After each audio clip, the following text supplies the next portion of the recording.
ረዳው ከልቻ አይደለም ግን ደግሞ በቃኝ ነው ቅጣት ነው እየቀጣችሁ ያላችሁት።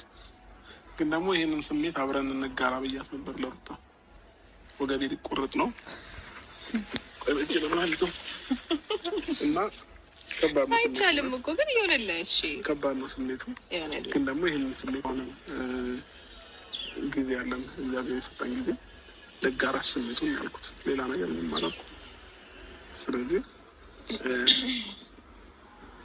ያው እኔ እሄዳለሁ ብዬ ነበረ 3 ቀን 2 ቀን ቆይቼ ግን ደግሞ አሁን መሄዱን ትችዋለሁ እና ቢያንስ እስክትወል እንኳን አብሬሽ እንደሆን ፈቃደኛ የሆነ ፈረንጁ ያው የኔን ስሜት የእሷን ስሜት ተረዳት አላልከኝም።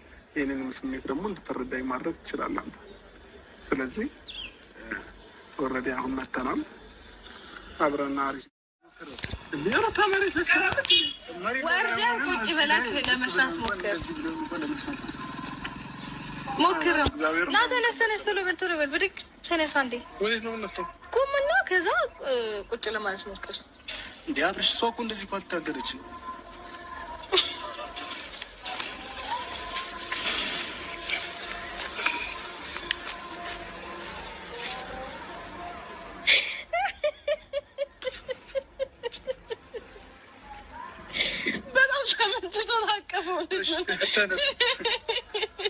ተነስ ጨረስኩ።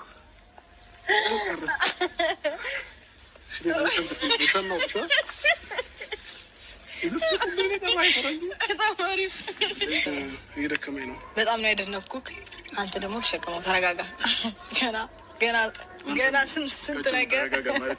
ተረጋጋ፣ አትቸኩል እንዴ።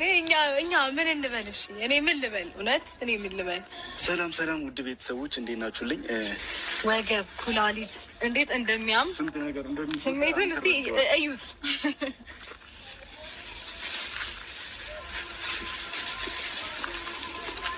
ፈረንጅ ነገር ተው።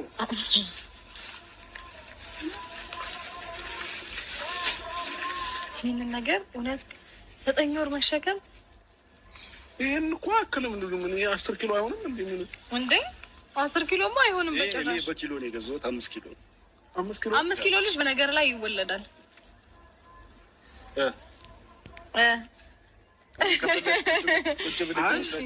ከቦርጭም ምንም አልተናነሰብኝም አይደል? በጣም እሺ።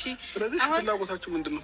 ፍላጎታችን ቁጭ በል ቁጭ ብዬ እርሽናለሽ ወይ ደግሞ ጫማህን እሰረው ጫማህን